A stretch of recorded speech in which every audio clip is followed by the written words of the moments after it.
We've built a wall up layer by layer through this whole topic. For the last episode, let's pull all the way back and ask the question that sits over all of it. Out of everything available, how do you choose the right assembly, not just for opening day, but for the entire life of the building? Because that's the shift. More and more, the choice of materials and methods turns on the whole life cycle, not just what's cheapest to build this month. You're thinking about the building decades out. Part of that is environmental.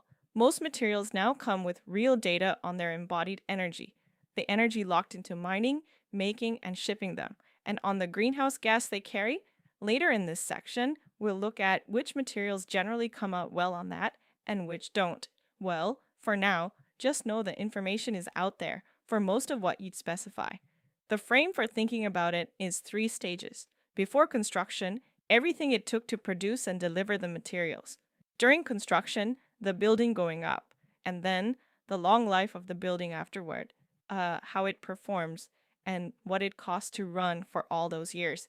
The old habit was to build it, hand over the keys, and stop caring. The whole life view says all 3 stages count. And none of this is clean, so be ready for that. There are always trade-offs. A system that looks better on paper can lose in a specific situation, and a humble one can win.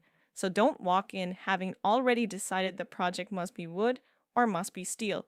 Decide that after you've weighed it, not before. Okay? So that weighing is the architect's real job here. You assess the requirements, the site, the client, the building itself, and how it's going to be used over its lifetime. Then you choose the system, the material, or, more often, the combination that actually fits all of that.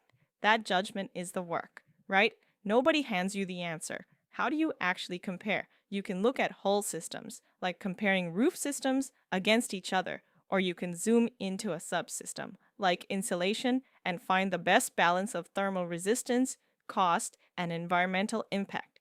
You do the same with window systems and glazing types, weighing performance against price against protection. Look, there are good references for each of these, and reading around them is time well spent. Take a green roof as the example, because it shows the pattern.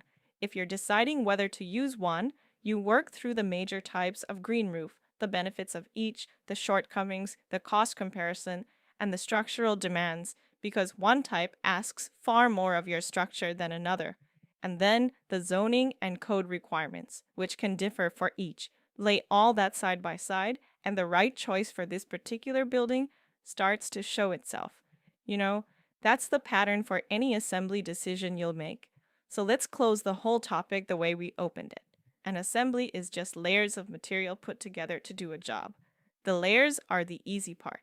It's the details at the joints, the penetrations, the corners, and the openings that decide whether the thing really keeps out sound, fire, heat, and water, and carries its load. And the best assembly is never the default one. It's the one you chose on purpose. For this site, this client, and this building, with its whole life in mind. That's Assemblies and Details. Thanks for spending the time with us, and we'll catch you in the next topic.